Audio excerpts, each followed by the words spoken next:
So what was your reaction when you got the green light? I get this text and it says, Goshen is a go. And I cried. I mean, I called up my partner who had also kind of given up. He was just kind of defeated about it.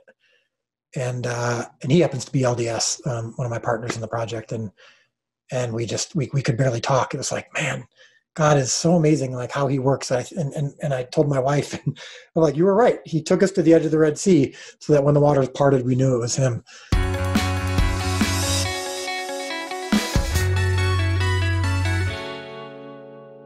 All right, everyone, welcome back to Saints Unscripted. We're here once more with Dallas Jenkins, the creator of The Chosen. Dallas, welcome back. Glad to be back. I refer to this sometimes as the scene of the crime. Last time I was on with you, it was one of my favorite interviews, and I really want to give you credit for that. You are a tremendous, I don't know if I don't want to use the word broadcaster, but at the very least, conversationalist. And it ended up causing a lot of fandom, but also some controversy, and which is all great. I all love it. So I'm happy to be back. Well, I'm excited to talk to you a little bit more about it. And I'm sorry for the trouble it may have caused you, but I'm glad my communications degree is actually coming in handy. Yes. Yeah, I have one too. Maybe that's why we talk well together. Oh, great.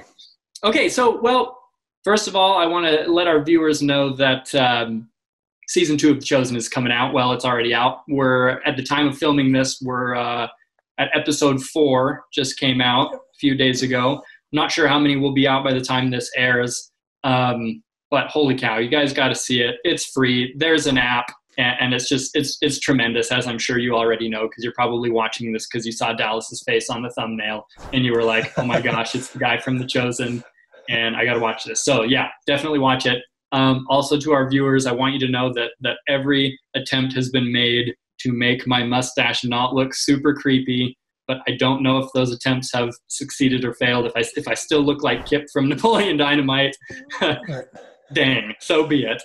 Yeah. Dallas, thank you for being here on our humble little Latter-day Saint channel. I know you're an extremely busy guy. You've got back-to-back stuff going today, and it means a lot that you take time out of your day to do this.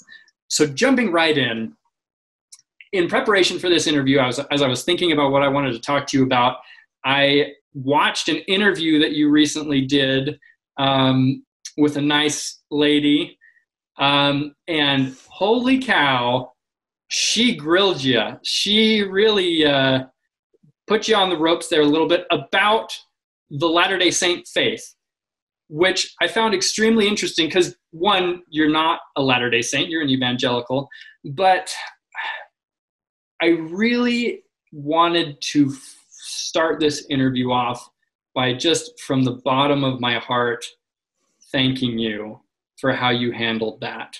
She put some tough questions to you. She's obviously not a big fan of the Latter-day Saint faith. She seems very eager to explain to Latter-day Saints what they believe, which is always, a treat for us Latter-day Saints. But she grilled you on not just what your beliefs are, but what your understanding of Latter-day Saint beliefs are and how you feel about those beliefs. Obviously, you disagree with, plenty of our beliefs, and you were not shy about making that known. But you were careful not to speak for our faith. You were careful to recognize nuance in our faith and to recognize that sometimes there are misunderstandings about faiths that you may be less familiar with. And you did it in a way that I think was not only respectful to us, but also was conveyed very well where you stand.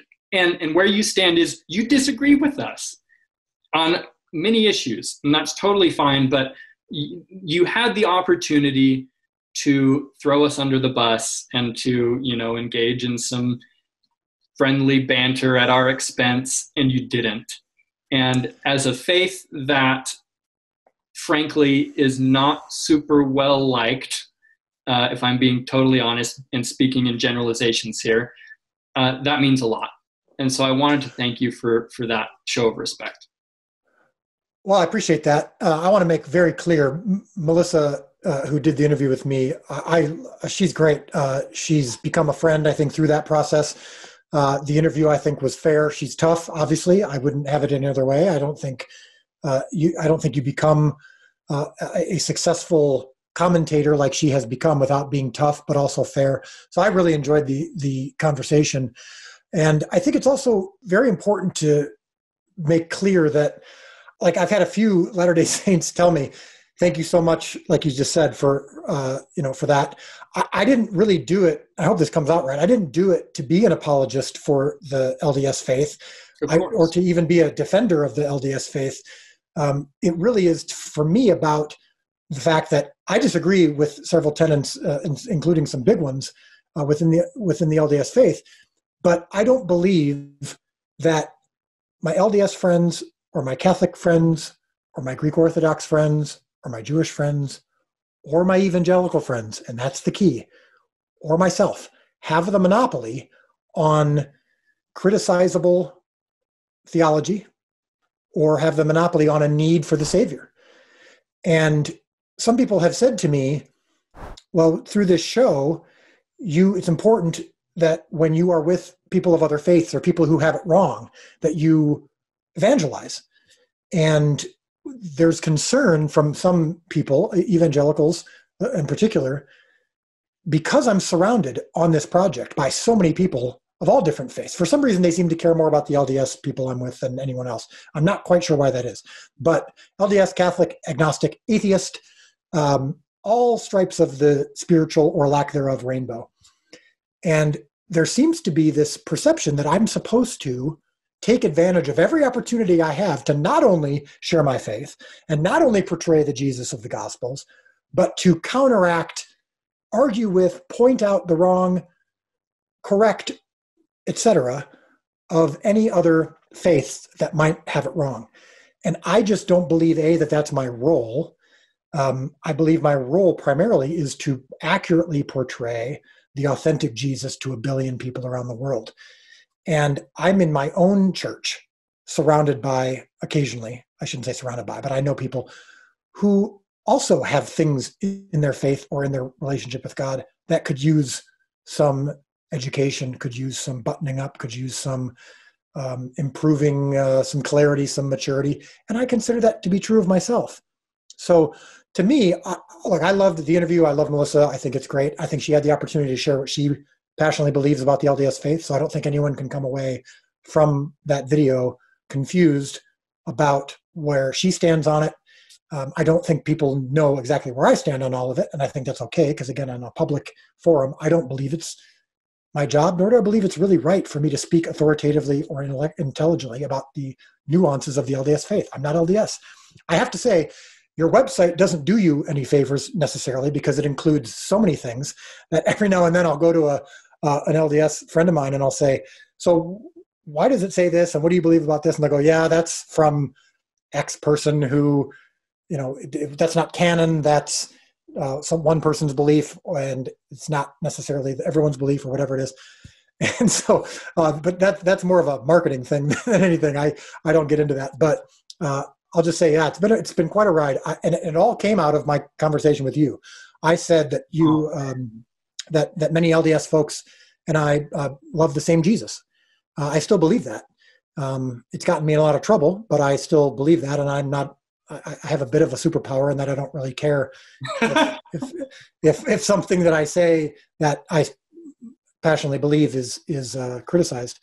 I care, of course, if I'm wrong. I care if I believe in healthy correction. But I also, when I went back to the interview, my conversation with you, and I was like, what did I say that caused this much angst for some people? And I believe actually in the first interview, I was pretty nuanced with you. I actually said, I'm not LDS. I disagree with a lot of LDS things. It's just that the people that I know, at least the majority, especially when we're talking about Jesus of Nazareth, Jesus of the Gospels, we love the same Jesus. We may have some strong differences of opinion, and you may believe some things about Jesus before the Gospels, and particularly after the Gospels.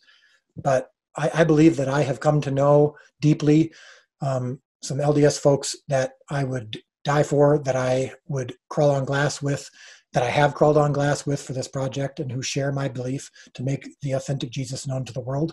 And if it's a different Jesus, then they're actually really bad because they're working really hard to get this show out to the world. And so if it's part of some really big con, it's a really bad one because all part of our plan. Yeah, it would be. You're doing a really poor job of it. So much of my relationship with the LDS folks has been absolutely beautiful, and we've all been unified in the Jesus that I'm portraying. That was a really long answer to your question, but this is a huge topic, and it's very important to loved it. And I think a lot of it comes down to perspective. I heard you in the other interview. I don't know if we talked about this in our previous interview, but if we both have a mutual friend, but you think he's 5'2" and I think he's 5'6", are we talking about a different person, or do we just have different understandings of the same person? And so I get that there are different perspectives on this, and I understand where people are coming from when they say that we believe in a totally different Jesus. And if they want to go with that perspective, more power to you. But I tend to agree with you that I think that obviously we believe different things about Jesus, but I think that we unify.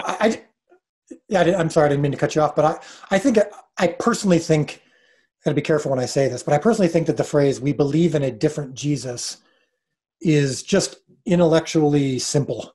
And some people might think that's a very good thing. Intellectual simplicity can be very important. I just believe it's too simple. I personally believe that's too reductive of a sentence. I would say that if I just said all LDS and all evangelicals believe or love the same Jesus, I believe that would be reductive as well. I believe that you have to take it on a case-by-case basis and a person-by-person basis. And I think there are some people whose beliefs about Jesus are so extreme or so different that maybe it's fair to say, well, you just believe in a different Jesus. But my goodness, I've spent hundreds and hundreds of hours, if that's conservative, praying with, talking with, exploring with, working on the same project with a project that's centered around Jesus with LDS friends that I'm extraordinarily close to. And the notion that they believe in a completely different Jesus is foreign to me. I've met some people who do believe in a different Jesus, but I can't speak for everybody. I'm just speaking for my experience. Yeah. And you know what? I think it's exactly that nuance that I appreciate so much, because it's taking, I think you've mentioned that, that people aren't looking to be convinced of something different than they already believe, right? I think that you've talked about this when in terms of episode 2 of season 2 of The Chosen, right? When we're talking about Nathaniel and his friend. Yeah. And so I think that sometimes people look for quick ways to just kind of shrug things off, right? And sometimes, we believe in a different Jesus is a way to do that. So I appreciate that nuance and the time that you've taken for that. And I think this applies to multiple topics, like you said. So in episode 2 of season 2, it's based on the scripture where Philip goes to his friend Nathaniel, and he says, "You've got to come meet this Jesus." And he's the Messiah. And when he mentions that he's from Nazareth, Nathaniel immediately writes it off. And he says, "Can anything good come from Nazareth?" And Philip, instead of trying to convince him of Nazareth and try to argue about Nazareth, all he says is, "Come and see. Just check it out." And that's how I feel about a lot of things, is I have been proven wrong so many times when it comes to not necessarily my beliefs, although I've been wrong about my beliefs before, not just spiritually, but just in multiple ways. I've been wrong before, but where I'm most often wrong and where I find most people are wrong is their perception of other people's beliefs. And so when he says, "Can anything good come out of Nazareth?" and he starts rattling off all the problems with Nazareth, that is so common, where people go, can anything good come from this person? Can anything good come from this group? It becomes a safety net and a security blanket for us to demonize those who are other. Yep. And you see it, and it goes both ways. I'm not going to turn this political, because it absolutely goes both ways. It is just easier for Democrats to believe Republicans are racist and homophobic. It's easier for Republicans to believe that Democrats are baby killers and hate their country. And it just makes it easier to kind of exist in this cocoon of security that I don't have to question my own philosophies, because if I did, I would be on the same team as these horrible people. Mm. And that applies to spirituality as well. I believe it's easy to confuse the importance of truth, the importance of foundation. I believe in my faith as a rock solid foundation, but that doesn't mean that I can't ever be open to being wrong about some of the nuance, but most importantly, wrong about what others may believe and how they may see things. And I just want to get that right first, and then we can debate. But I at least want to have clarity on what you believe. And I think that's the first step. And I believe that a lot of people aren't willing to take that step. And I see it all the time with The Chosen, because what happens with The Chosen is it unifies millions of people all over the world, Catholics, LDS, evangelicals, Greek Orthodox, whatever. They all come to the fan club, or they all come to the comment section. They're all there to watch the same show. And they go, wait a minute, you're not supposed to be here. And that's, and then they start getting into the nitty gritty. So you could do that. You could say, you're not supposed to be here, and here's why. Or you could go, I didn't expect to see you here. Let's talk. And even if your whole goal is to change them, even if your goal is to prove that you're right and they're wrong, strategy dictates you should come at it from a conversational, relational perspective that's one-on-one, as opposed to, I'm going to stand up, or I'm going to make a public post that says, we are all correct, you are all incorrect. Yeah. Strictly from a strategic perspective, I don't see how that's beneficial. Yeah. Just the basic idea that you'll catch more flies with, how does the saying go? Sugar than with honey. Yeah. You catch more. Man, I botched that idiom. That's because you're LDS and you guys don't understand. We don't drink honey. How it works. Wait a minute. Yeah.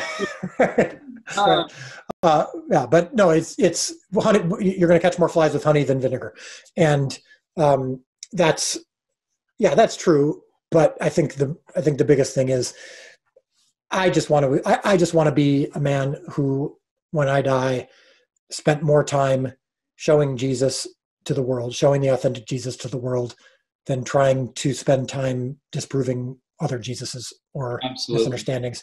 And even if I believed that some other faiths believe in a counterfeit Jesus, even if I believe that, then the FBI trained their forces, who were designed to find counterfeit bills. They didn't try to have them study all the hundreds of different counterfeit bills. They had them become absolute lockdown experts on the real thing. And that way they could spot the counterfeit immediately. And so for me, my job and my calling is to present the authentic Jesus to the world, so that if someone does come across a counterfeit version or a false belief, that they will spot it. And I just personally believe that is happening in every faith tradition, that there are people who believe in something false, including my own. And that's including myself. I'm certain that I am wrong about some things. And it's just important for me to focus on the authentic Jesus. Love it. Absolutely love it. And I absolutely love the idea that sometimes you have to ask, Lord, is it I? Am I the one that needs to explore a little nuance or learn something new about someone else? Love it. Maybe one more comment on this kind of controversy. There seems to be this fear almost that because of your association with Latter-day Saints, and it is interesting, you mentioned that people are more concerned about your association with Latter-day Saints as opposed to, atheists or these other groups, which, there are great people everywhere. But there's this fear that because of your association with Latter-day Saints, something might become tainted in the content of The Chosen.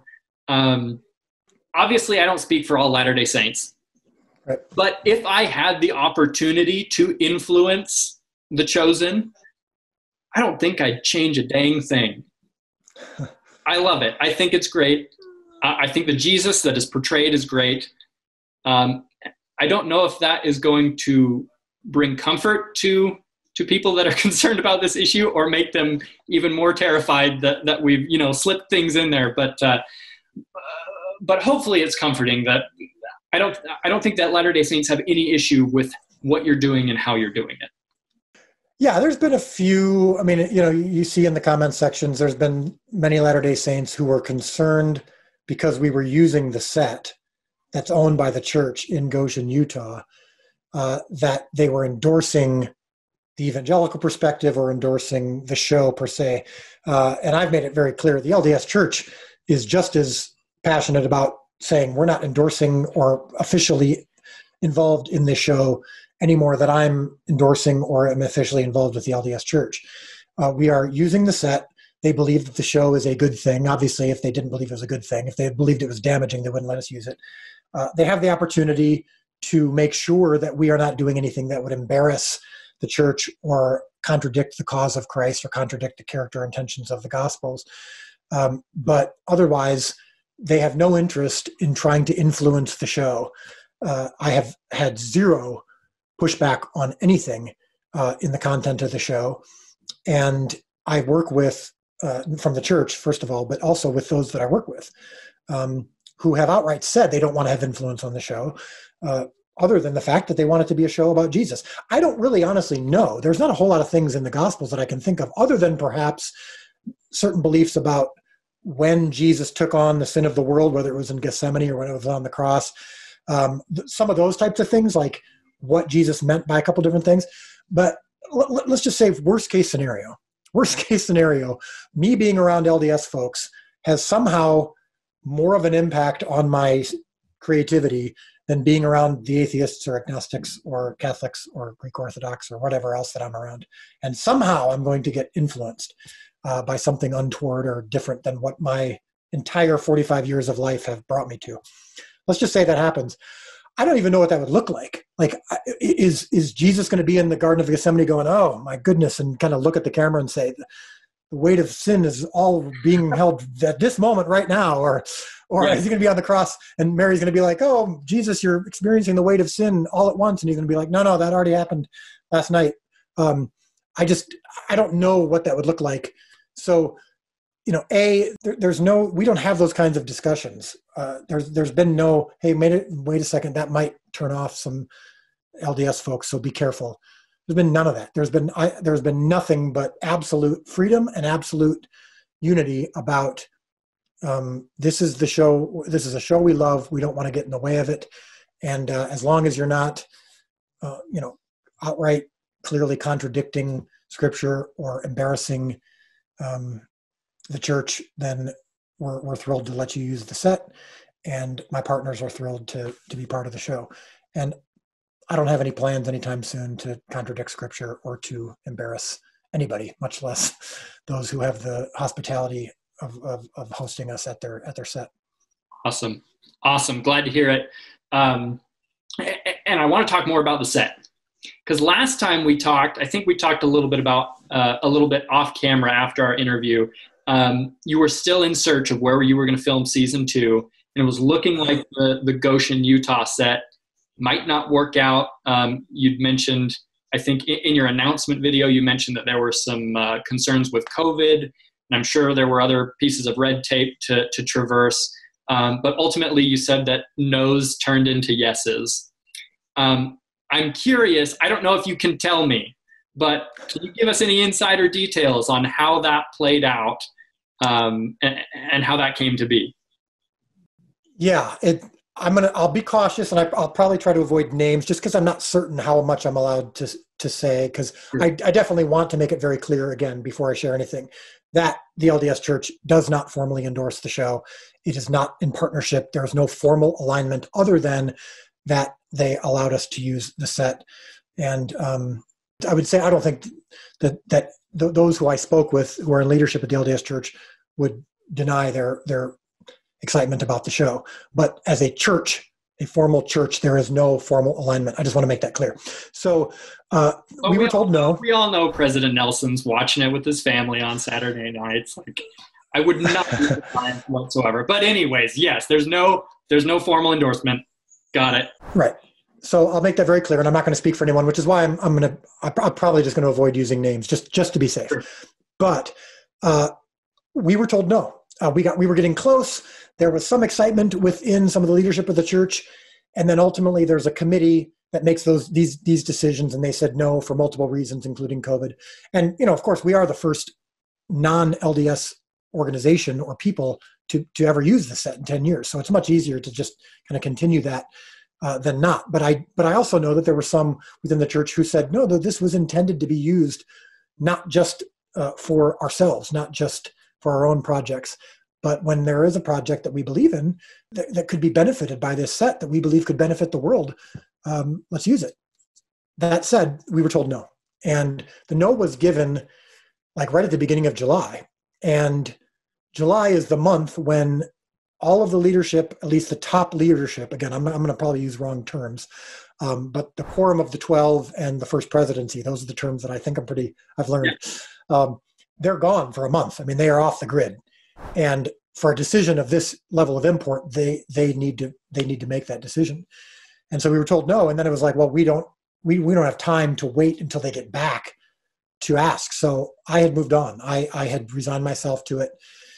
And yet there were people like my wife and a few others for whom they believed that God had really laid it on their hearts that we were going to be using the set. And I remember when I visited the set, I felt when I set foot on that set, and I had not wanted to. I had not wanted to be there. I didn't want to get my hopes up.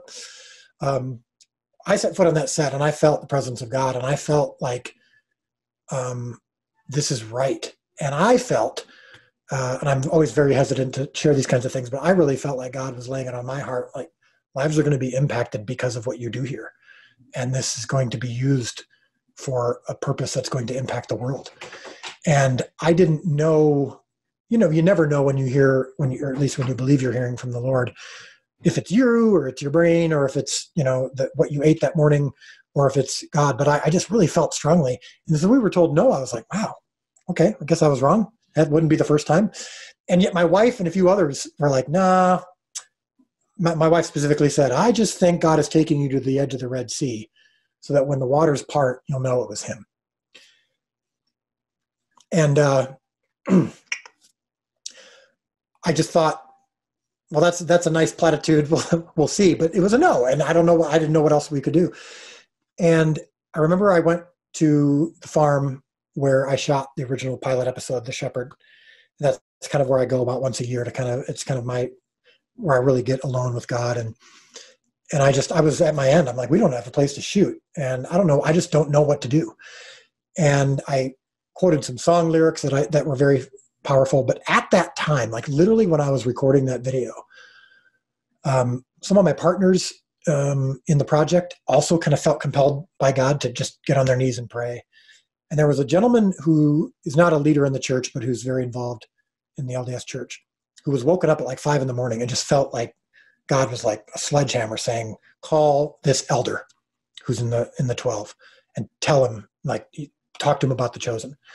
So he calls him up, and this elder was literally leaving for his, I don't know what they call it, vacation or furlough or whatever you guys call it, but to be gone for the month. And the guy said, you really need to watch The Chosen, really need to check this project out. And he goes, oh, I actually have that DVD on my desk right now. And I'm walking out of my office right now to leave for the month, and I'll just take this DVD with me. Someone had given him the DVD. So he took it with him. Apparently he's quite advanced in years, I'll say. But still, yeah, that doesn't narrow it down. So, but he binge watched the entire first season in 5 hours. And the reason that I say that that's interesting is I just never expected people at that age to like this show. I didn't expect kids to love it. And I didn't expect senior citizens to love it. And maybe that's just my own prejudice, but I thought it would be it's a non-traditional Jesus show. And he called up a couple other elders and said, we need to be involved in this somehow. Like we need to, from what I've heard, they want to use the set. We need to listen. We need to hear them out. This is during the month of July. So I was granted an audience with 2 of the top leaders in the church. And I just said right off the bat, I mean, this was what was so great about the conversation is I just said, look, I'm an evangelical. I don't because a few people who heard that I was going to get a chance to talk were like, oh my goodness, I can't believe you have this opportunity. And I just said to them right off the bat, I said, look, I don't, you can only go downhill from here because everything I've heard about you is too good to be believed. So I'm sure that you can't live up to what everyone has said about you. And as an evangelical, I don't know enough anyway. So I hope that's okay. And I mean, they were just so great and so gracious and funny and appreciated some of my, I don't know if it's authenticity, if that's what you want to say, but my nature, I guess. We just really connected. And I think they just heard my heart. And I just said, look, I don't want to, if you don't feel right about this, if you feel like this is too risky, don't do it. I'm living on God's timing and God's will on this project. And if we're not supposed to be at the set, I don't want to be there. And if you don't feel right about it, say no. And we just had a really great conversation and prayed together and connected. And I think they just felt good about it and recommended it to the first presidency. And we got a yes the very next day. Like, it was like the whole thing happened in like 3 days, and which is unprecedented from what I understand. And not the way things typically work. So again, to be clear, just because I know things that I can say on videos can be taken out of context, yeah. The LDS Church as an organization does not formally endorse the project. But I know that in the leadership, that I do believe, or I know that they felt comfortable with our hearts and our mission, and that we have the same mission, which is to make the authentic Jesus known to the world. And this show, I believe they believed, is worthy of having the word spread about it and worthy of a set like that. I mean, it is the most extraordinary set I've ever been on. And it is a testament to service to God. I mean, the people who built that set, the people who volunteered for it, the designers, the people who steward it, are doing it for the glory of God. And I feel fortunate and grateful to be a part of it. So what was your reaction when you got the green light? I get this text and it says, Goshen is a go. And I cried. I mean, I called up my partner who had also kind of given up. He was just kind of defeated about it. And he happens to be LDS, one of my partners in the project. And we could barely talk. It was like, man, God is so amazing, like how he works. And I told my wife, and I'm like, you were right. He took us to the edge of the Red Sea so that when the waters parted, we knew it was him. And it was really something. I just felt this sense of relief because, look, I was perfectly willing to go anywhere. I don't believe the show needs the set to be impactful, but it sure as heck didn't hurt. And if you've seen the first 4 episodes, some of them weren't at the set, but episode 4 we really feature the set, and it is something. And the show is better for it. And I believe I know lives are being impacted because of what we did there. And it's been beautiful to be a part of. And we're going to do it again. We'll be back. Is that the plan to film in perpetuity there? Well, not all the time. So we're building our own set in Texas. And in fact, I'm moving to Texas this summer. My family is moving. The majority of our filming is done in Texas. There's nothing wrong with the Utah set, but we just need to have our own space that we can kind of make our own. And the Utah set is like permanent. It's a solid thing that you can and we need to be cautious with it, like we do with any sets that we rent, which is totally great. Yeah, but we need to just build our own thing for our own purposes and set up our own permanent home. And so we're doing that, but we still will use the set when it makes sense. And it will likely make sense at least once every season. And then when we get to the seasons 5 and 6, which is when Jesus comes to Jerusalem and when he gets crucified and all that stuff, spoiler alert, Jesus gets crucified. Most of that, it would be foolish for us to try to match what was done in Goshen. So we'll hopefully be able to use that set as long as I don't do anything between now and then that upsets the apple cart or offends anybody. Well, I had no idea the backstory there. I mean, you mentioned in your announcement of this, when you got the green light, you said, you guys prayed and this is what happened. But hearing that story from you, it's almost like you can just see God's hand, at every step of the way. Yeah. I mean, I can't tell you how many times over the course of a few months, someone would be just woken up and they just felt like God was like, call this person, like talk about the chosen with this person, educate this person. And there were people in the LDS Church for whom that was happening, people outside for whom that was happening, but who'd had the right conversations. So yeah, it's been amazing. I mean, that's how this whole show has gone. I mean, it's honestly so many times where we call them Red Sea moments, where we just are left with no options. And then, you know, Yeah. the waters part, and we're just like, oh, okay. It's as I said in one of my videos, this great song called Faithful Now, where it says, you've been faithful then, you'll be faithful now. And I don't always get to see, I don't always get to understand. And there have been many moments where I've been like, I have no idea why this is happening. I have no idea what's going to happen, but you've been faithful then and you'll be faithful now. And that's the story of our show. Wow. I'm confident that it's a spirit-led thing. It's a God-led thing. And I love to hear these stories of how God is manifesting himself in the whole process, no matter which faith you belong to. Yeah. First of all, I got to give you props cinematographically. Is that how you say that? Cinematographic? That's not really a word. I don't know. Photographically, cinematographically. I don't know if there's a word. Thank you. I'm guessing you're saying you like the cinematography. Yeah, well, you're doing some different things in a couple episodes, and I think that's really cool. You've got kind of a 1917 long shot, I think, in episode 3. Three. And episode 4 begins with an incredible montage, silent montage with the incredible music and whatnot. So I just wanted to recognize that. So you're doing some different stuff, and I think it's working really well. What has been the most challenging aspect of season 2 so far?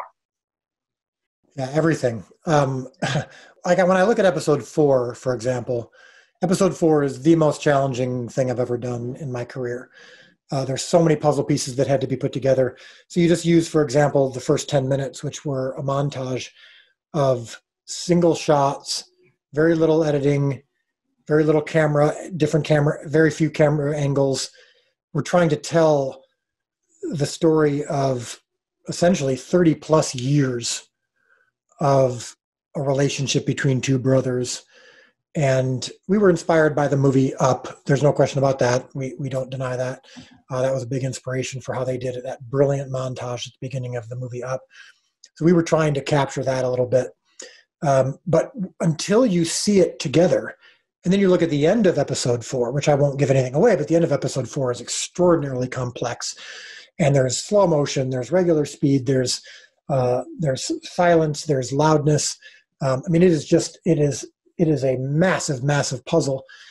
And all of our departments working individually to do something great, but then also it has to be in unison. And my job is to collect all of that and put it into a whole, WHOLE. And to do that, I didn't know if the episode was going to be good until a few days before we released it, because it's not until then where you hear all the music and the audio effects that we did, and the different bold choices that we made. I mean, it's as simple as, like, in that opening 10-minute montage, do I have any dialogue that's kind of in the background, or do I make it totally silent with just music? When do we reduce the audio? Because the opening shot, you see a kid climbing up a tree and then he falls. So there's audio in that, but then the music. It's all those little things that when you make that decision that's so unique and so different from the norm, you don't know until it's completed if it's going to work. And then you still don't know if the audience is going to like it. You know, I mean, I have people who saw episode 4, which I believe is our most artistically accomplished episode we've ever done, who said, yeah, didn't love it. I loved episode 3, which is as simple as possible. It's all one location and it takes place over the course of, a few hours. Yeah. And the first half is all one shot, So everyone has their own different opinion, but the whole show is difficult. The whole show is a testament to God's favor, because so often we're just put in this awkward position where we don't know what to do. So you wanted short answers to your questions, and I got to get back on that train. So ask the rest of your questions, and I promise I will keep them as short as possible. Okay. Let's see. So I wanted to ask a question about the actors or the main actors of season 2. These aren't people that, people are used to seeing on the big screen. How are they doing? How are they doing with their The Chosen has exploded. It's extremely popular, and it's only going to get more popular. They've kind of fallen into this situation where they're suddenly quite well known, I would assume. How are they handling it? Great, as far as I know. I mean, I think they're going to end up struggling with some of the same things that anyone struggles with, which is, do you believe your own hype, or do you believe your own criticism? I mean, all of them get 98% praise and adulation for their performances, and they love that. But there's always going to be people who criticize, or who anytime if they say anything personal or political or whatever, they're going to get broadsided in that way. So I hope that they're getting used to that as well. But sometimes the praise and the quote unquote fame can be worse than the criticism. So I feel like, though, the show is going at a measured pace. So I feel like they've had time to kind of adjust to it. And we have people on our team who are social media brand experts and who are giving advice. And, I think we're all trying to maintain a sense of groundedness. I've had meetings with all of them where I just say, guys, let's never lose sight of this, the unity that we have, the joy of the art. We're doing it for the project. We're not doing it for the audience, even though we want the audience to love it, of course. But when we're in this moment, when we're doing a scene, we're doing it because we want it to be a great scene. And we all have different motivations. I mean, my motivation ultimately is to bring the authentic Jesus to the world. That's not necessarily all of their motivations. But at the very least, what we can be unified on is when we're shooting a scene, all that we're thinking about is, how do we make this scene as good as it can be? And I don't want us to start thinking about our own reputations or anything else. So they're doing, I believe they're doing well with it. I'm sure there's some storms coming where, some egos may get involved or whatever, but so far it's been a family. Well, the fact that you condescend to come down to our humble little channel for another interview at this point in the popularity of The Chosen is a testament to your groundedness, and we appreciate it. Oh, hey, you were there before the show was cool, so I love that. And like I said, I just love good conversations, and you're great at that. Thank you. I will wear the label of original gangster proudly. Original Chosen gangster. Okay, last question. How has The Chosen and this whole project changed you? And how do you hope it changes the people that are watching? Well, I think it's somewhat old news that the biggest change in my life is that I know that it's not my job to feed the 5,000, it's only to provide the loaves and fish. And for me, that was a life-altering realization. And then executing that is its own thing. It's its own challenge. So living that out, it has been a continual sanctification. I am continually realizing, okay, all I can do is make the best 5 loaves and 2 fish that I can. God can choose to feed the 5,000 if he wants. And that applies to the final product, but it also applies to just day-to-day decisions sometimes. Sometimes I'm just like, what do I do next? And I've reached the end of it. Like I said, we call them Red Sea moments. So I'm really finding myself comfortable in those Red Sea moments, in those moments where the Israelites are being chased and they get to the edge of the Red Sea and there's nowhere to go. And that's such a great image. You got Dallas Jenkins there with an army of Egyptians behind him, and he's just getting comfortable. Yeah, I mean, to be comfortable in that moment and to not be like swimming rapidly or, all right, it's my job to part these waters. What am I going to do? Like trying to, part the Red Sea, to really genuinely live out the contentment of being at that edge of the Red Sea and to be comfortable in that is a daily exercise. And I'm growing to love that. Now, that when it comes to the show itself, I hope that on social media my journey impacts others, and so far it has been. But then the content of the show is, I want you to know Jesus better than you did before you started watching that particular episode. Now, I'm not a replacement for Scripture.